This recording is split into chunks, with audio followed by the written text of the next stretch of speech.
Well, it's not quite Filmation, but at least she's not yellow.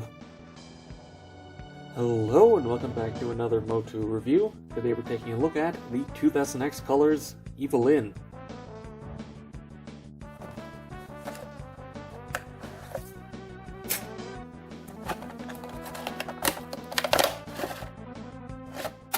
And as always, starting off with the articulation, the head is on a barbell joint, though because of the collar and the helmet you don't get a ton of movement out of that. Can get a bit of a wiggle. Decent either side. The arms can come out pretty much at 90 degrees and rotate up. 90-degree elbows as well as a rotation. The hands are on a rotation as well as a hinge. At least this one is on mine. We'll get to it. Full rotation at the waist. The legs can actually come up 90 degrees as well as back a little bit and full splits. 90-degree bend at the knee as well as a rotation. Not much of a rotation, but it's there. Swivel at the boot cut and forward back hinge as well as a angled rotation at the ankle. This actually ended up having slightly more articulation than the male buck just because they're not as swole. Now moving on to accessories. Let's start off with the one that comes with all of them. A mini comic. Sucker Punch in this case. No dialogue because this is unfortunately the international version, but still get a good look at the art. Cross hill on the back. And since it's a regular release, one accessory being her magic staff, which I like to put in the left hand, and it's shown on the packaging in the left hand, but it's shown in the art on the right, and it doesn't really matter.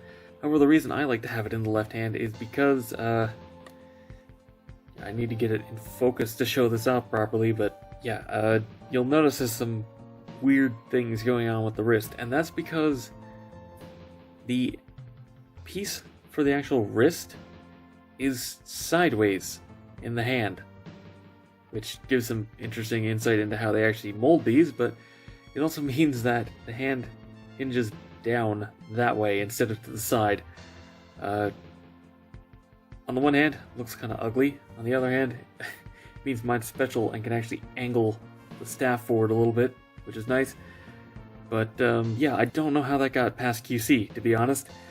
And finally, you do get the new insert that tells you what parts can be swapped. The head is way too tight on mine. I am afraid to pull it off, but apparently it's swappable.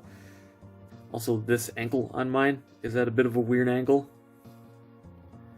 It's not enough that I can't stand up, but yeah, it seems kind of weird. And as for a quick size comparison, Evil-Lyn is honestly pretty much the same height as all the other figures.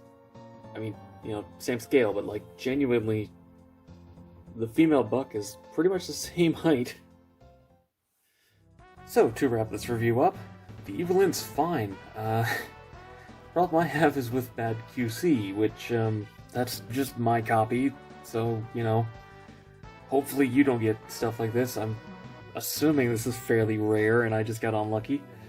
But the engineering of the figure is great, and I'm gonna be honest, the 2000X colors are, well, I mean, they're way closer to Filmation, but they look so much better than the original toy. I'm glad they released this early on enough that I can just get this one instead. Anyway, that's all for this review. Be sure to let me know what you think down in the comments below. Give the video a thumbs up if you enjoyed it, helps a lot. Subscribe and hit the bell for future reviews.